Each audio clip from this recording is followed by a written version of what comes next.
Hey folks, Kevin here. Well, it's December 3rd, 2021. The snow has melted and the sun is out. And that's a rare thing lately. I'll try and give an update soon in another video.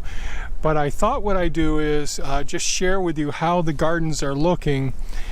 We've had temperatures down into the upper teens. And we've had a few inches of snow, no significant accumulation. And we're over here in the western garden plot right now. And I thought what I do is show you, because this is our first year really using the cover crops, and show you what I'm seeing with the cover crops as we walk around. So these are the mustard green mixes in the cover crop. Now they haven't grown, and I hope that the winds aren't messing up the audio on this too much. But the microgreens here, the ones along the wood chip path, they aren't doing much at all, and you can see there's frost burn on much of the mustard green plants. These are the only blackberry plants that still have the leaves on them because the deer have browsed through all of our other ones as well. So the mustard greens in this area here, and this is some of the more recent growth, the more recently planted mustard greens. It is very cold out here. It's like in the 20s right now with the wind chill. Blueberry plants are still doing well. The honeyberry plants, they've lost all their leaves, of course. The blueberry plants, they haven't lost their leaves. Thea did come through and harvest all of the what are these beans again?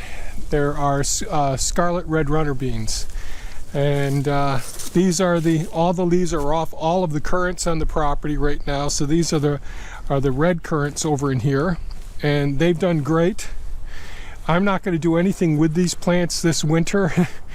And this is more of the microgreens, not the microgreens, the mustard greens in this area. Actually, the wind's just calmed down. This is kind of nice. Your hands get frozen out here. It's supposed to get up to close to 40. So this is the one of our elderberry plants. This one still has the leaves on it because the deer haven't gotten into this one. But all of our other elderberry plants, they've all been field stripped, along with the blackberry plants as well.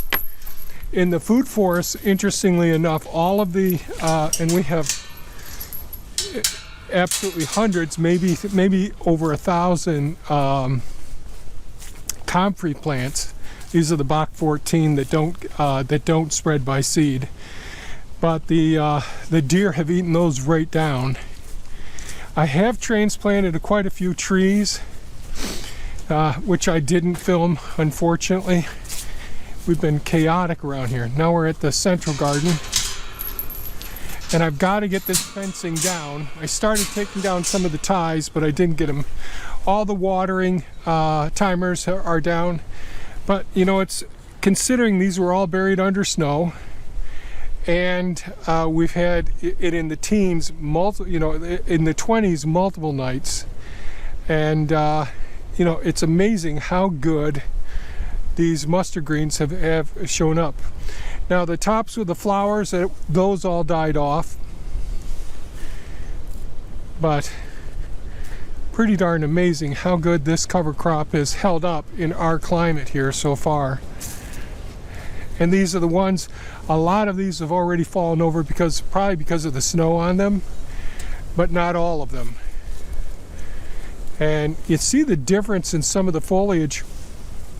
This is the area here. You can see just how well some of these have grown up. Some of them are a good half inch in diameter, the main stems on them. And I don't know how the audio's showing up right now. Man, it is cold out here.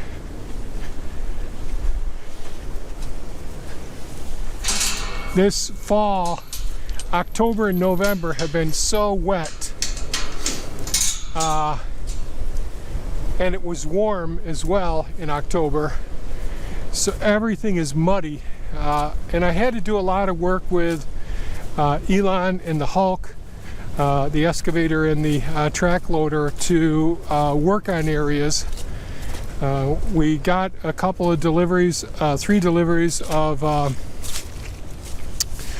leaves from a local cemetery our town dropped off for us. And here again you can see that Thea had harvested all of the, well, most of the scarlet red runner beans that were here. See more of the mustard greens over here. Doing okay. Again, all the irrigation systems are turned off. I've got to get these fences down. The weight of the snow snaps all of these Premier 1 fencing, so we got to get that down. So this is the winter rye. It has been doing great. Nice and thick. So hopefully this system, over time I'll get better at it and we'll use different mixes and I'll have more planning time. But it's really nice to see how well these are held up. Now, previous years I've used the UV treated tarps to protect the material that gets blown on top of here, all the seed, and when I'm doing snow blowing, all the dirt and grass and roots that end up on these beds. So I use tarps. And moving those tarps, especially in our windy area here, is a real pain in the butt. So by having the cover crops on, whenever we don't have our production crops on the garden beds, is advantageous in multiple ways. It's going to feed the soil, and hopefully we'll see how this winter is. This is our first time, and we'll get plenty of snow. The drifts will be way up to here, or the snow cover will be packed to this level, 3 feet deep. If we have a typical winter, the last 2 winters have been relatively mild.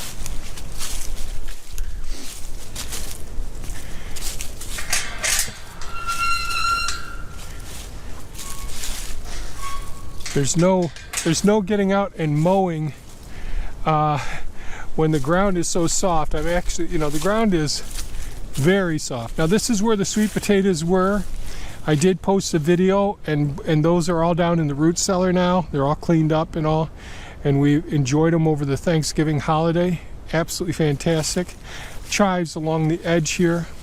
Strawberries, we went over transplanting the strawberries from the marginal areas into the central areas. So it's hard to see them, but they are here, the strawberry plants. So we'll see how well they survive next spring. I'm interested in seeing how much weeds come up in our rain gutter beds here. This was flame weeded last time. These are the Hosta berries along in here. Gonna leave those over winter. I was gonna try and prune them and propagate them. I'm just not gonna have time. We'll have to see what we get out of the whole area. But there are some high bush cranberry bushes in here. Did this one make it? That one didn't make it. But there are some that did survive along in here. Well, there's one right down here. So this is a high bush cranberry plant right here. So there's a few of them right in this location. But these Hosta berries grow like crazy. I say thank goodness they grow as well as they do, because they're so delicious, the berries. Got to fight off the wildlife for them though. The black currants, as you can see, the leaves are all dyed back right now, but they haven't blown off. I'm leaving the drip irrigation right down here for the rain gutter garden right now. And the sage, the lavender, and the thyme are all doing about the same. It's amazing the phases that some of the sage plants go through. But Thea was able to harvest quite a bit of that in this fall, and we got that dehydrated, and we're enjoying that with every meal right now. So all in all, I'm pretty happy with the gardens and all. At the end of this month, Thea is retiring. Hooray! So hopefully we'll sit down together, make a video, and do a recap of this year, how things turned out, and what our plans are for next year as well. But I'm really happy that that with the amount of cutback that we planned this year, that we still produce way more than I thought we would with our gardens this year. I hope everybody's staying safe and healthy. I wish everybody the best, and we'll be posting a video hopefully sometime in the near future, giving you a little bit of an update on some of the progress and things we've been doing around here. But since the sun popped out, I thought, let's get out here and shoot a short video showing the cover crops and how they're doing and all. So thanks so much for watching, folks. Stay safe and happy gardening for those of you in warm climates right now. Take care. Bye-bye now.